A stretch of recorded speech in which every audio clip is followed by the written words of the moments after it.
and welcome back to Wholesome Chats with Beth. So, again, I'm here today.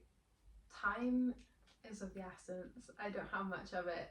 So, this is what you are presented with today, but it could be worse. It could be worse. There could be no episode at all. But yeah, so it is actually my birthday this coming week. On Thursday. Big 23. Yeah, I don't know how to feel about that. I'm still young, it's fine.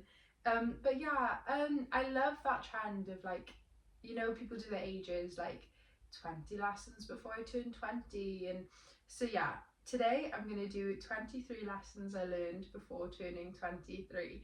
Maybe I can pass some of my knowledge from the last 23 years of my life down to you. Fingers crossed. However, we all know you don't learn your lessons until you go through it yourself, do you?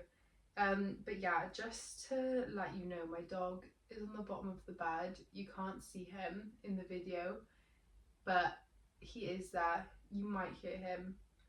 He didn't feel like being on camera today, a bit camera shy. But yeah, anyways, let's get on with it.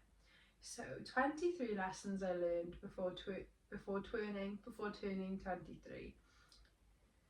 So the first one, letting go of what you can't control is the best thing you can do for yourself. And that is so true.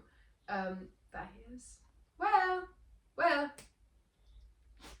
he's licking himself. Sorry if you can hear that. Yeah, so anyways, 23, what? Oh my god.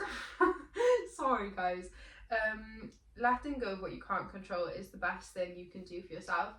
And this is so true. When I was younger, I used to try and control every element of my life. Like, I felt like I had to be in control of everything, and it just led to me being really stressed out all the time, really upset all the time, like really ill all the time, just overall just not the best quality of life, if I'm being honest. Like situations with friends, exes, like I just wanted to control everything. Like I wanted, especially in lockdown, I wanted my ex to be speaking to me at all times, and like if he wasn't, I had to do something about that, and I had to figure something out. And like if it wasn't, I'm good at no contact, I'm good at not messaging people, but I was what would you say? I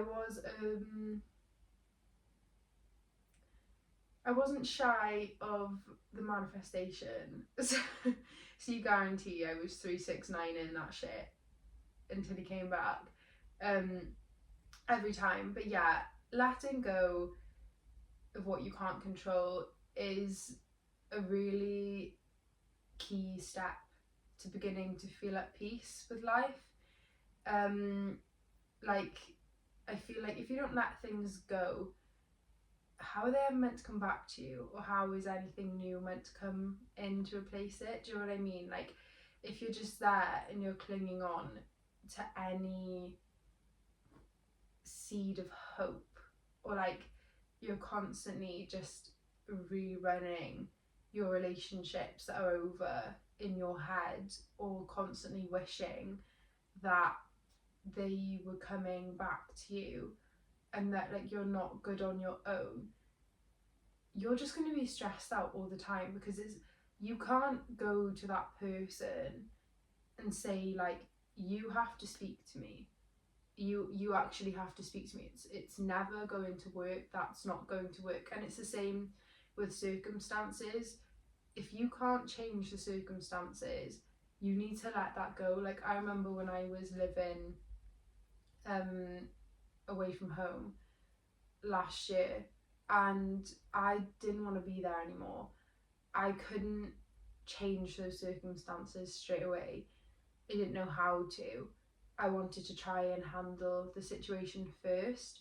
So I literally just put my faith in the universe and was like, please do something.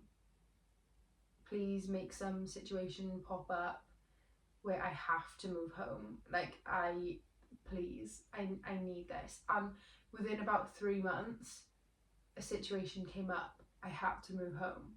Like, you have to trust the universe and let go of things you can't control.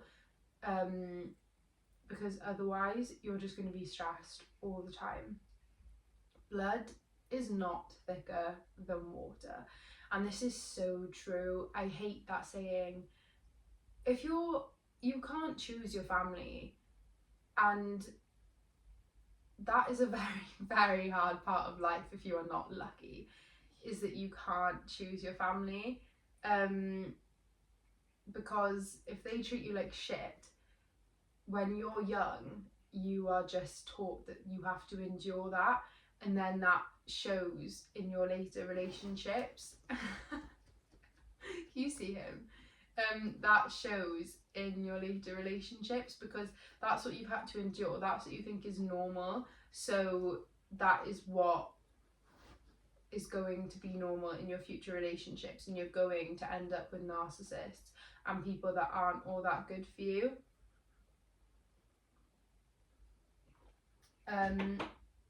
But yeah, so they tell you when you're growing up, blood is thicker than water, like you'll always have your family, like, and I feel like that is something that is like told to us because your family know that these people aren't treating you right, but they also don't want you to cut them off, and they know that as you get older you can, so they just sort of drill it into you. And I feel like the older generation especially sort of think like your family is your family, you tolerate any sort of disrespect that comes from them, but our generation, or my generation, doesn't see things that way. If somebody treats you like shit, you cut them off. It doesn't matter if it's blood, if it's water, if, you know, it doesn't matter who it is. But the grass is greener where you water it as well. Like, I have connections with my friends deeper than connections I've ever had with some of my family members, and some of my family members I don't talk to, like, because of the way that they treat me, and I wouldn't for a second put those family members over the people that actually take care of me and care about my feelings. Like, because why would I? Just because they're my family, it doesn't mean that they would do anything for me, because not all of them would, you know? Whereas obviously no connection is always guaranteed, but whilst you have a good connection with someone, and, you know, what am I trying to say? It's better to pour into cups that pour into yours, and just because somebody is not blood doesn't mean that you shouldn't do that, and just because somebody is, if they aren't pouring into yours, it doesn't mean that you have to do that either, just because they are your family. Number 3, you don't have to maintain a friendship because you've known them for a long time. This one hit hard, and I've spoken about this in a few episodes. I tried maintaining so many friendships, some of them because, and it's as silly as this, some of them because my ex had them on socials and I didn't want him to think I didn't have friends anymore. It's ridiculous, I know. Some of them from school or college, and I didn't want people to think that I can't maintain a friendship from those ages. These friendships, I call them historic friendships, I don't know, but I've spoken about it before. You outgrow people, and also if you've grown up where toxic behaviour is normalised and people who treat you badly is normalised, you aren't going to have made the best friends when you're younger, and that's what happened in my case. I made friends that weren't very nice to me. I only have one friend left from when I was like 17, and she's like my best friend now, but the rest of my friends, the very few of them, I either met last year or this year. Like, it's, and I'm 22. Like, it's, you know, if A friendship should be easy, okay? And I remember having this conversation with my best friend actually a while ago, probably back in like 2022, maybe 2023. No, it must have been 2022. Oh, it must have been 2022. Because this one friend I'd been friends with since I was 16, she was just always causing drama, always causing hassle. And like one afternoon, like we had plans, and she said that she had to wait for her dad to get home to give her petrol money. So I was like, okay, well, let me know when he gets home. So my other friend asked me to do something, so I went and I posted something, and I was scared to post something because I thought that this friend might be like, why have you got plans, like we've got plans. But I was like, do you know what, fuck it, like I can do what I want, I can post what I want. So I did, and she went off on one saying that like never mind, then I'd made plans with somebody else, even though I told this friend that I could only stay with them until that friend had texted me back to say that her dad was home. But she didn't give me a chance to say that. Yeah, and she ignored me for the rest of the day. And then the next day was like, oh, well, you know, like you just annoyed me. And I was like, well, if you give me a chance. But yeah, anyway, that's not the point. And I remember talking to my best friend about this about 2 years ago, and she was like, friendships are meant to be easy. Like she was like, friendships aren't meant to be hard. Like she was like, me and all of my friends, like if there's an issue, we communicate it to each other. Like it shouldn't be that difficult. And I remember holding that in my head, and I've kept it in my head ever since. And if I found a friendship draining or difficult ever since then, I literally think about the time that she said that. Friendships are supposed to be easy. They're meant to be an addition to your life. They're not meant to make things harder. They're not meant to make you anxious, you know? So just because you've known someone for a long time and you have a lot of good memories with them doesn't take away from the fact that they aren't adding to your life anymore. That you maybe, now that you've grown and you've healed a bit, you don't like the person that they are. It doesn't take away from that. 4, they don't have to work on themselves to come back to you. They want to be single and keep you there. Oh my god. The amount of times my ex has said to me, like, I just need to work on myself and you do too, and then like we'll get back together in the future. Like the amount of times he said that to me and I listened and I was there when he came back for whatever period of time he saw fit. It's not that, because have you noticed that every time they come back they haven't changed, they haven't been working on themselves, they haven't been growing or healing, they've been going off, enjoying being single, saying everything right to keep you there for as long as you are stupid enough, sorry, to listen and believe it. And then when they're bored they come back to you when they want a bit, when they don't want to go out so much anymore and they want to spend the weekends in and they want to do coupley things, and you know, and they just hold you there and they just feed you lies just to keep you there.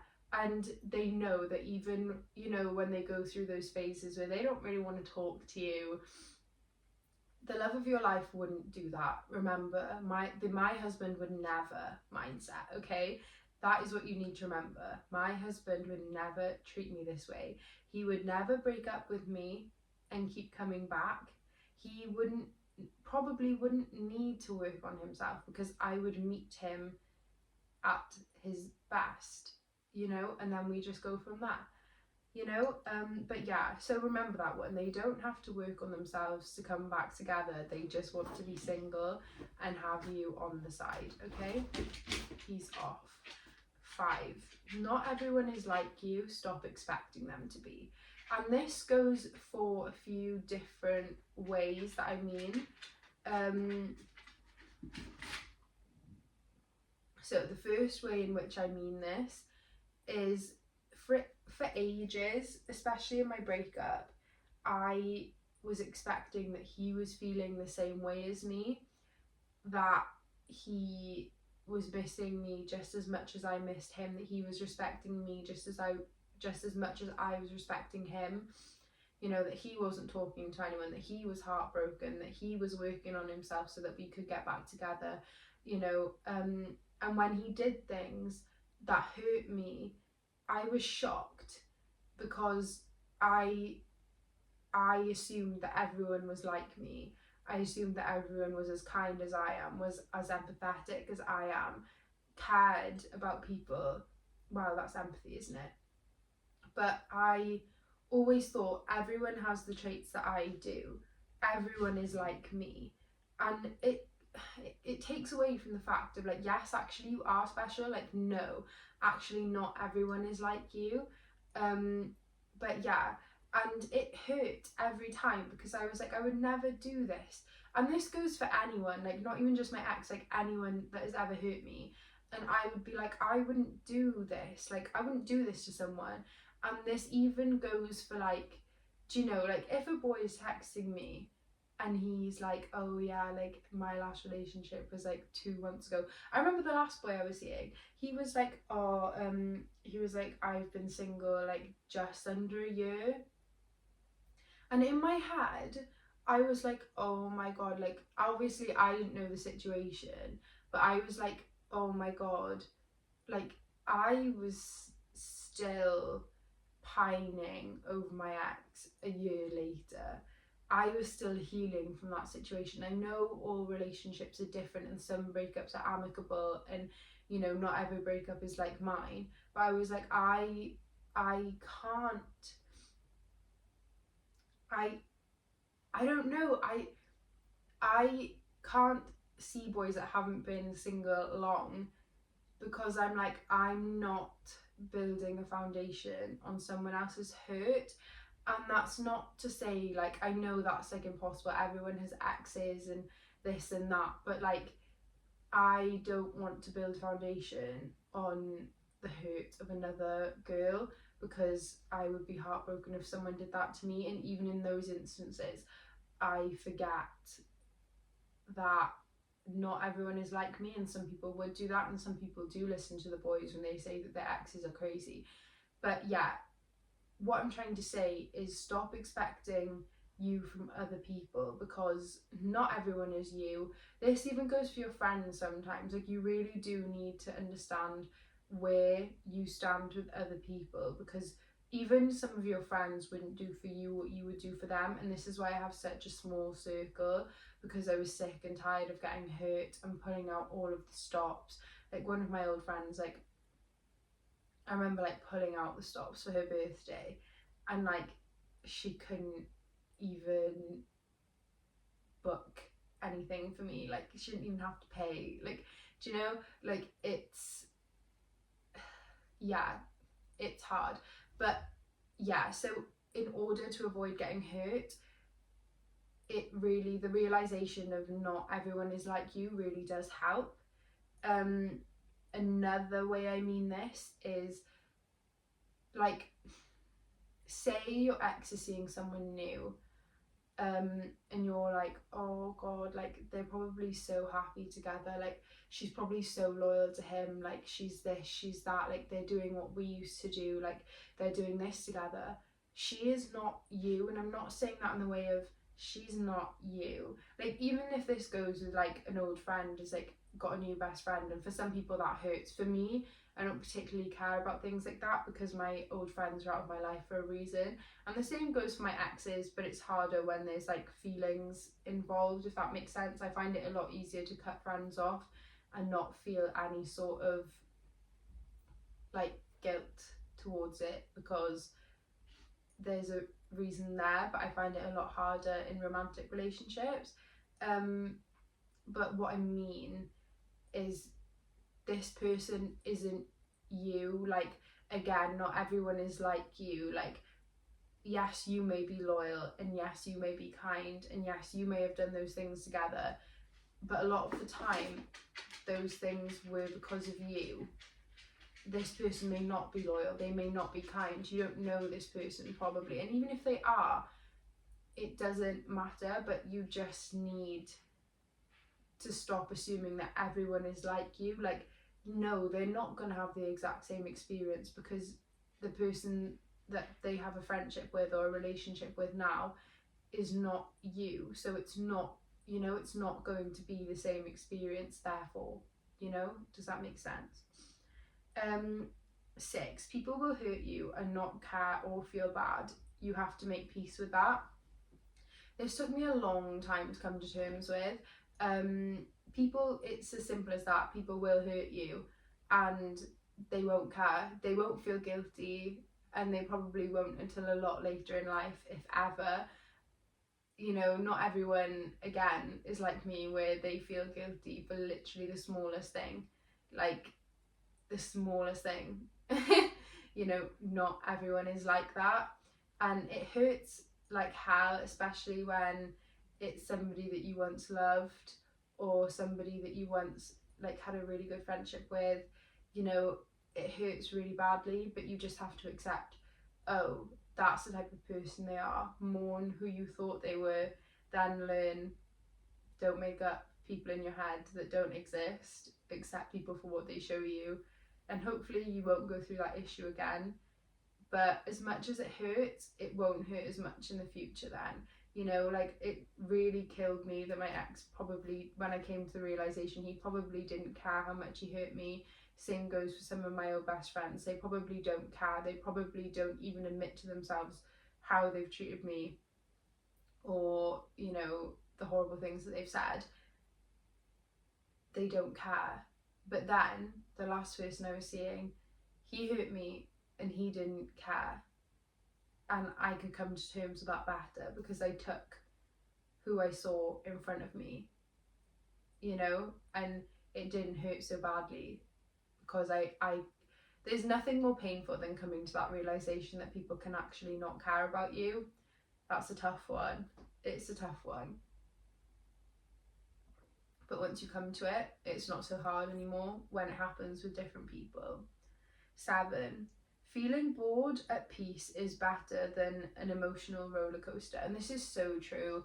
Like, recently I've been very, like, I haven't been going on dates, haven't been speaking to anyone, haven't really been going on Hinge, like, just, you know, and you know, I've been having a lovely time spending time with my friends, my family, working, like, just doing things that I enjoy, the gym, like, going for food, just doing nice things. And I enjoy my life. I do. I really do. However, like, I'm so used to that uncertainty and emotional chaos that my body isn't used to it, and I'm kind of craving it. And I feel like I've been through phases like this before, but I didn't realise it was peace, and then I would go and do things for the plot to kind of spark things up a bit, and then that would always result in me in emotional turmoil again. And I realise that now. I see that pattern now. So, like, I don't know, like, I've been having a tough few days recently. Like, I think I've had my ex blocked now since April, May, June, July, nearly 3 months now. So that'll be the longest time we haven't spoken in a long time. And it's difficult. Like, the other day, like, I can observe my thoughts now and realise that they're not always true, and that I don't miss him. I just miss the roller coaster he took me on, and I would love if he just accepted me and loved me and like this and that, and that's completely normal. However, I have to reel it back in and be like, you don't want someone like that in your life. You don't want somebody that you don't know what their next move is going to be. You don't know if they're going to hurt you, and you don't want that. You don't want somebody who's the person that I will be with is not capable of the things that he is, you know. And it's hard, and I've had to sit here and be like, Beth, this is peace, this is what you've wanted, and it may be boring, but it's so much better than sitting here feeling like I want to die, like, it because somebody has hurt me for the millionth time. No, like, it's better to just don't go back to what you know because you're too impatient to wait for better. And that is what you've got to do. 8. It will take time to accept someone you love doesn't feel the same way. Allow that. Don't rush yourself. You know, and this could be your parents, this could be your ex, this could be your friends. And it's hard, you know, because when you have that attachment there and you love someone and then you find out that they don't feel the same, or this could even be for like if you feel like your parents don't care about you or your friends don't care about you, it's hard. It's really, really hard to accept, but you have to give yourself the time. Like the other day, I was like crying, and it's not nice. And I wouldn't say I'm hardening. I'm just getting used to things. Like the other day, like my friend was like upset, and she was like, I don't understand like how people can hurt you like this, and they just get to go and live their lives and enjoy and not care. And I was like, that's literally what narcissists do. Like it's what they do, and it's hard, but that just is what it is. Like their punishment is who they are as a person, you know. But yeah, like the other day, like I was upset and I was just like, it's literally been 2 years. Like surely there's some cut off point. Like when is this gonna end? Like of course it's not as intense as 2 years ago. It's not as intense as it was the end of last year, but it's there. And I just have to be gracious with myself and give myself the time, because in my whole life, all the years that I have left, fingers crossed, it's probably only a small fraction of it, you know. But if I push it away, it's just going to come up at a different point. Like you just, you know, just accept the fact some things take time. You don't want to feel the way that you do sometimes, but you have to, and you need to lean into it and just accept that and allow yourself to be where you are, and you'll be out of there quicker than if you don't. 9. Boundaries are key to a peaceful life, and this is so true. Like if you don't have boundaries, people notice that. And when I didn't have boundaries is when I had a lot of people I wouldn't have in my life now. I don't have in my life now. And it was a time where I was just constantly upset and feeling like shit because nobody respected me, no one cared about my feelings, nobody really spent time with me to spend time with me. It was just if nobody else was free. Like I had no cut off for the energy that I gave out, and that was really hard. And I had no backbone. I wouldn't tell people how it was, how they made me feel, but in the fear that I wouldn't have anyone in my life, and that like I would have no friends. And in reality, it's better to have no friends and no boyfriend and no family members than to have people that walk all over you. And the people that care about you, even if not at first, like they will eventually come round and they will listen to you simply because they want you in their life. Like I've experienced that with some family members. Some people, a lot of my friends, once they set those boundaries, they didn't want to talk to me anymore, and that's fine. It hurt, of course, at the time, but you know, they're there to do what they're meant to do, remove people that aren't meant to be there, that are just energy suckers. 10. Being a people pleaser is the biggest disservice to yourself. So this kind of goes hand in hand with the last point. You're doing something. The only people you're benefiting are the people around you. Learn to say no. Learn when you need to spend time by yourself. Just, you know, just do things for you. Like, even if people don't like the way you do your job, if you like the way you do your job and it's not harming anyone, just carry on, you know, like as long as you're not going to lose your job, like, and if you don't even care about that, just carry on, you know. But yeah, like just Stop living for other people and live for yourself. 11, you recreate the relationships you have in your childhood because it feels comfortable. This was a hard one. I remember when I was younger and my cousin saying to me, like, doesn't your relationship with your ex sound familiar? And I was like, what? Like, no, like, what do you mean? I've only ever had one boyfriend before. And she was like, no, like, doesn't it sound familiar? Like, does it not make you feel a similar way to the way other people have made you feel? And I was like, yeah, actually it does. And I remember learning about like attachment styles and like how they're formed. And honestly, like, I've never been more awake than I have in the last 2 years, and more conscious than I have in the last 2 years. And honestly, once you learn it, it's crazy. Like, there's no going back. Like, you start to view things differently, and it's crazy. Like, it's one of the best things I've ever learnt, because now, instead of looking for the things and subconsciously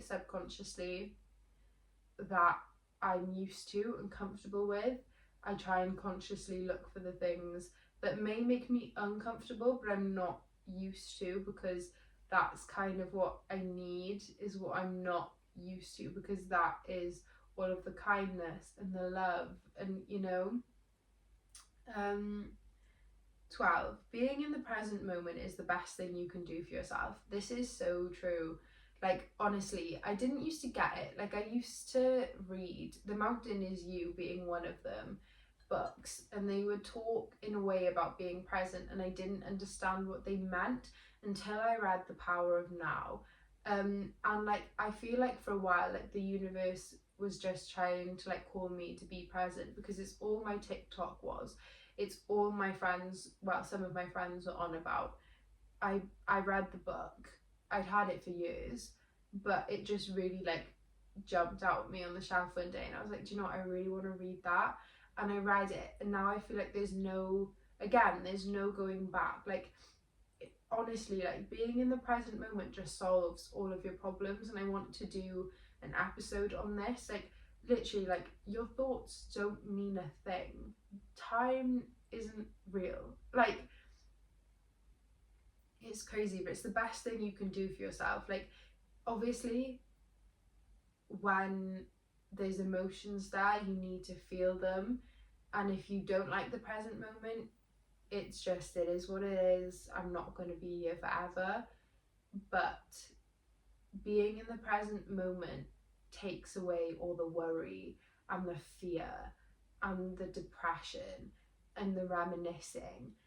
And you're just thinking, why haven't I done this sooner? Like, there's so many periods of my life now where I'm like, I wish I knew how to be present back then. 13, there is no such thing as a timeline. I thought I would have kids and be married by now. I don't even have a boyfriend. Like, it's fine. Like, there is no timeline. Like, yes, some people are married at my age, and some people have kids, some people have two, some people have moved out with their boyfriends, like, some people have businesses, some people have moved across the world, some people have moved to England.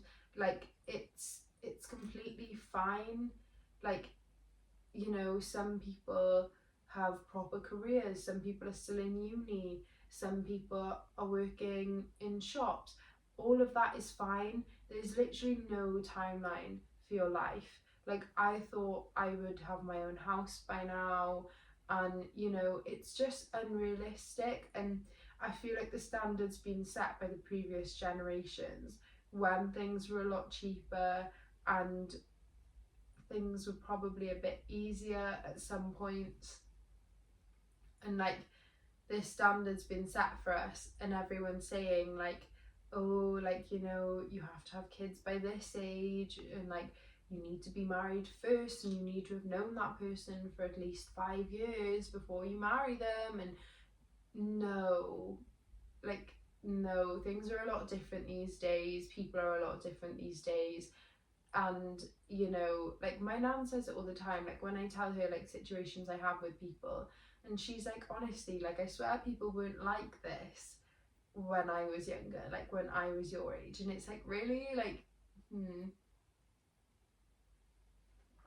But yeah, there is no such thing as a timeline, and you shouldn't feel as such. Where you are is where you're meant to be, and you will get to where you're meant to go one day, and on no timeline. 14. Life is only as good as it feels. Break free from people's expectations of you. This is so true. I remember when I was younger, like, all I wanted to do was make my family proud, like, was make people think that I was doing well, and like I was doing my nursing and I hated it, and I was tired all the time, I was grumpy all the time, I was ruining my relationships, I didn't want to do anything, I was depressed, like, and I was just like, oh, but this is what they all want me to do, this is how they all want me to be, like, this is how this is the end product, and this is what's expected of me. And one day I just literally had an epiphany, and I was like, do you know what? No. I was like, I'm here for a short amount of time. I want to be happy. The only thing I want in this life is to be comfortable and to be happy and to be full of love and light. You know, that's literally all I want. This job isn't doing that for me. So I left, and some people were disappointed in me, some people didn't understand my decision, some people didn't stand by me, and it was hard, it was really, really hard, but I did it, and I did it for me, and it's the best thing, one of the best things I've ever done. And it was hard, like I said, honestly, as a people pleaser, or a previous people pleaser, it was very difficult. It's probably one of the first things I ever did for myself. And most people did stand by me, but it was hard finding direction after that. And it was hard trying to deal with the consequences other people felt I should have. It wasn't nice. It made me feel very alone, but I did what was best for me, and now I just carry on doing what's best for me. Yes, sometimes it hurts, but when you accept people for who they are, what they say can't really hurt you.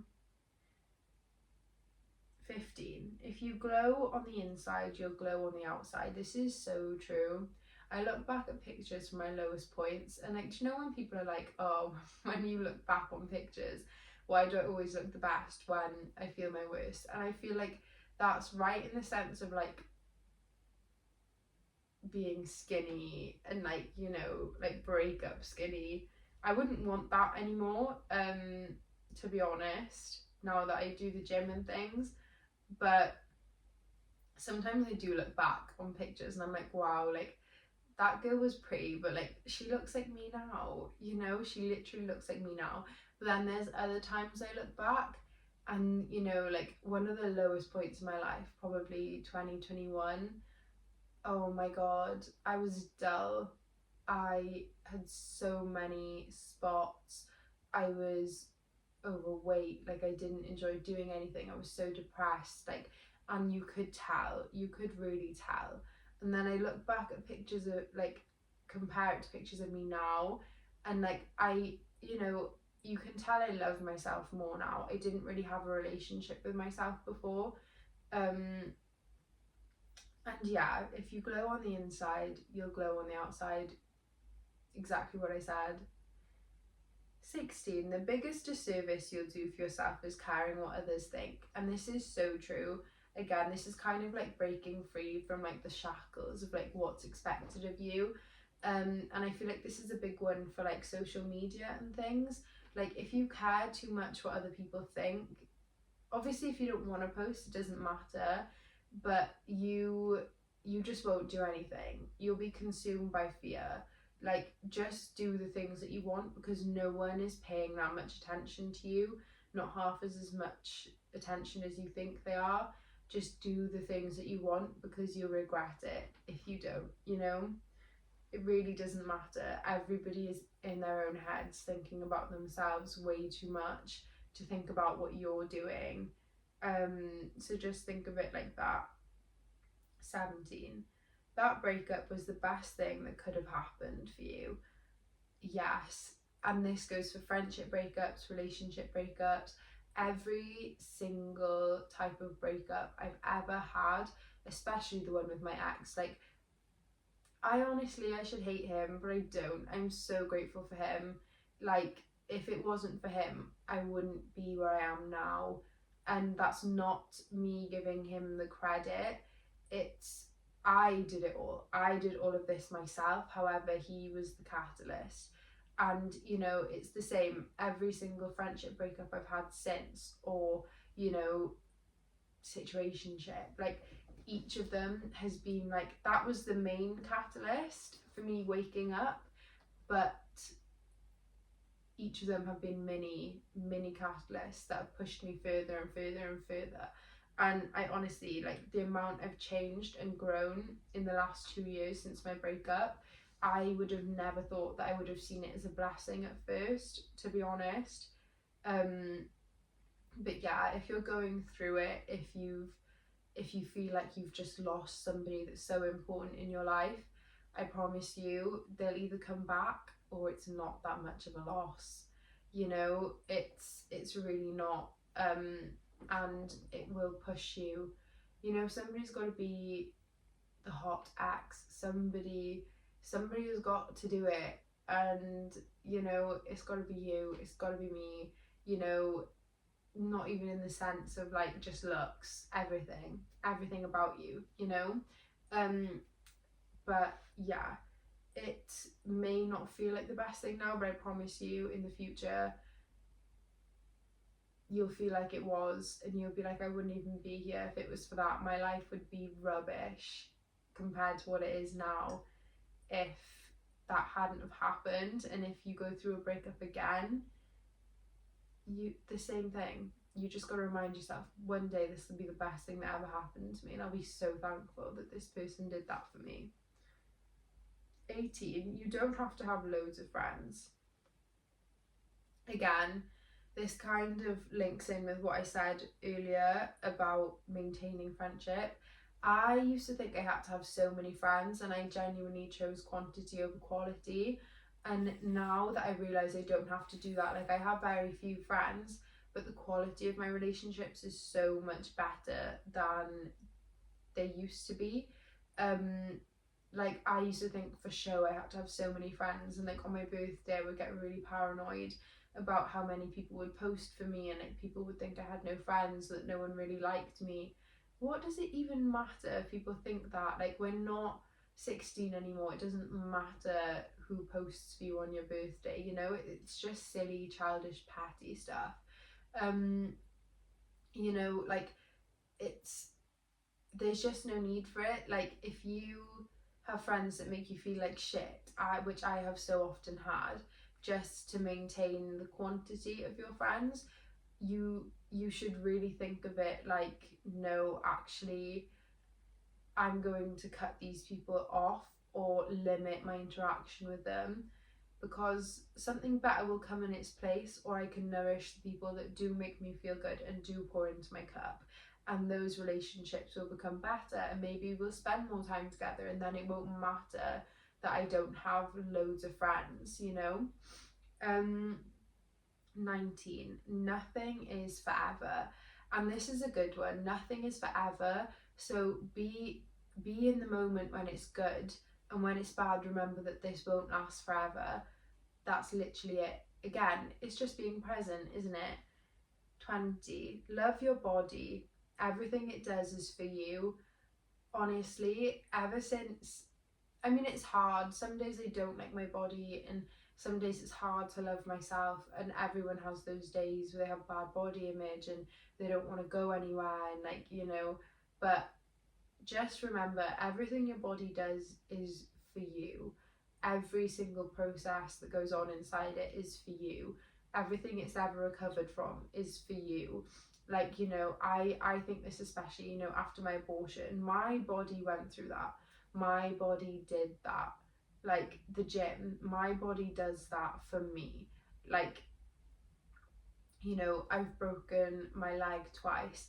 My body recovered from that. Like, my body is amazing. It does amazing things. Why shouldn't I love it? You know? 21. The love you give will always be returned back to you. And this is so true. Like, I always see on TikTok, like, love given is never wasted. It will always return back to you in some shape or form. It may not be the same person that you gave it to, you know, even when you're just kind to someone on the street that you don't know, that will be returned back to you. Everything is out of love, you know, and the same thing, it's karma, isn't it? Like, if you put out bad energy, you get bad energy. If you put out good energy, you get good energy back. Like, love is never wasted. Don't ever regret it. And it will come back to you someday. 22. Moving your body is a blessing. Do it often. I wish I'd known this when I was younger. I used to hate the gym. I used to hate going for walks. I used to hate everything that involved not laying in my bed, you know. But now I realise that it's literally the biggest blessing, especially, like I said, I've broken 2 bones. Like, there was a time where I couldn't really go to the gym and I couldn't really move my body, and before that I took it really for granted. So now, you know, I just move my body all the time. And finally, 23, you'll never regret investing in yourself.